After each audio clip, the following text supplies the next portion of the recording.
In this JetNet tutorial, you're going to learn how to create a grading category that drops the lowest score from a set of quizzes or self-checks. I've already opened up my class. Now I need to go to my course administration panel and make sure that's open.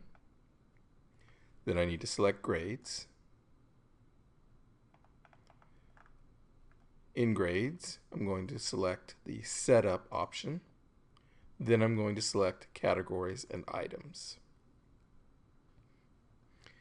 Here in the category and items area, I need to create a group or a category that's going to contain all of my self-checks and allow me to drop the lowest score from this set of 3.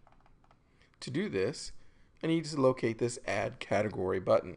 Now, because of the way I have my screen configured small for the video, you'll see that it's here. You may find that on your computer this button is more centered over in this area. Be aware that you're looking for Add Category. Now give it a category name. I'm going to call it Self-Check. Select the Show More option here and indicate how many scores you want to drop from the total set. I want to drop the lowest one, so I'm going to choose 1 or enter 1 here. Now let's say I wanted to drop 3 of the lowest scores. Say I had 13 quizzes and I wanted to drop the 3 lowest. I put the number 3 in here. Once I've selected or indicated the number of scores that I'm going to drop, hit Save Changes. You'll see now that in my gradebook, I have a self-check category. It doesn't have anything in it yet. I've already created quizzes, in this case a self-check quiz. I can now move these into my self-check category by selecting the checkboxes associated with each of the items, and then coming down here to my operations area and moving these selected items into self-check.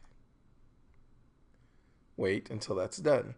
Now you'll see that I have my quizzes grouped in a quiz category, and here I have my self-checks.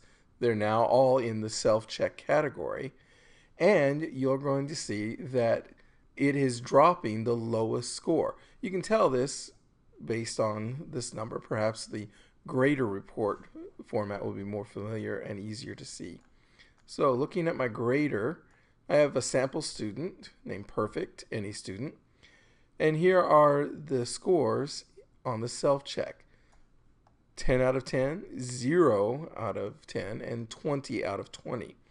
So if you average those together, you're not going to get 100% unless you drop the lowest score, which in this case is self-check 2, which is 0. So if you average the 100% here with the 100% here, you get 100%. And this shows you that for my self-check total, which will be figured into the grade, this score and this score are being averaged. This score is being dropped. I hope that you found this tutorial helpful. If you have any questions, look me up.